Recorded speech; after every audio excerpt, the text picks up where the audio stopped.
Assalamualaikum teman-teman. Jadi, di sini saya akan menjelaskan tentang konflik di Amerika Latin.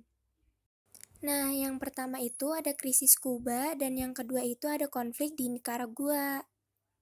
Yang pertama kita bahas adalah krisis Kuba.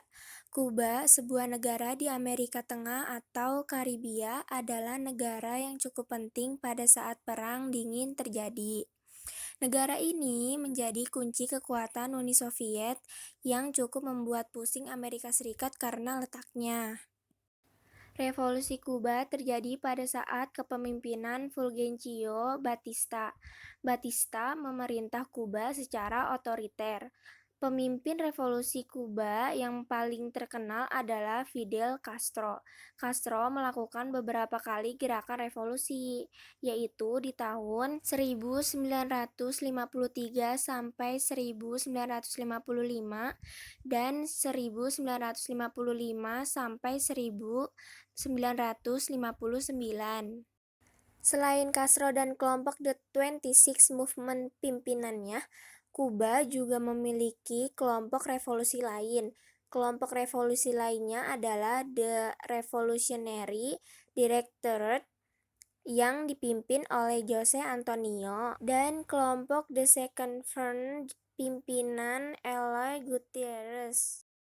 Invasi Teluk Babi. Pemerintah Amerika kemudian menggunakan para imigran ini untuk menggulingkan pemerintahan Fidel Castro. Peristiwa ini dikenal sebagai invasi Teluk Babi yang berlangsung pada 15 sampai 17 April 1961.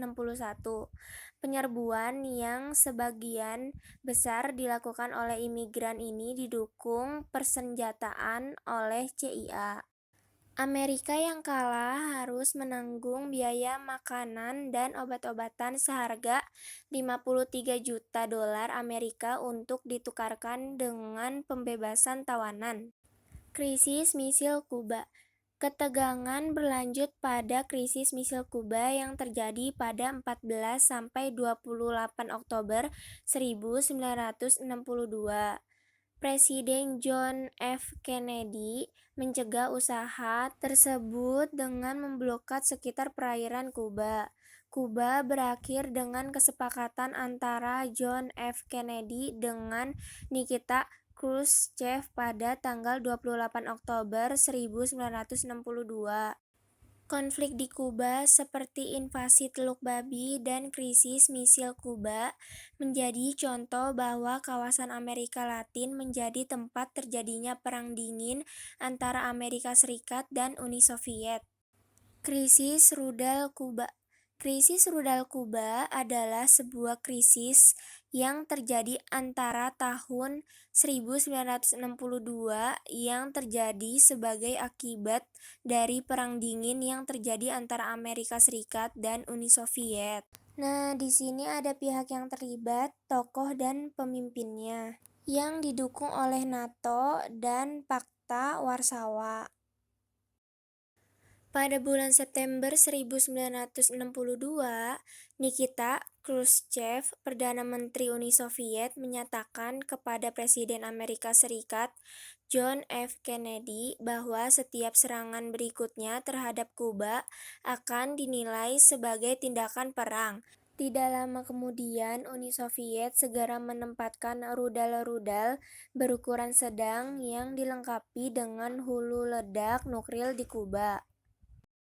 Pada tanggal 22 Oktober 1962, Kennedy muncul di muka publik dan menuntut Uni Soviet untuk menarik rudal-rudalnya atau AS akan menyerang Kuba. Maka dimulailah minggu-minggu yang dikenal dengan sebutan krisis rudal Kuba ini. Pada tanggal 28 Oktober 1962, Khrushchev menyatakan bahwa Uni Soviet bersedia memindahkan nuklirnya asalkan AS berjanji tidak akan menyerbu Kuba. Yang kedua ada konflik di Nikaragua.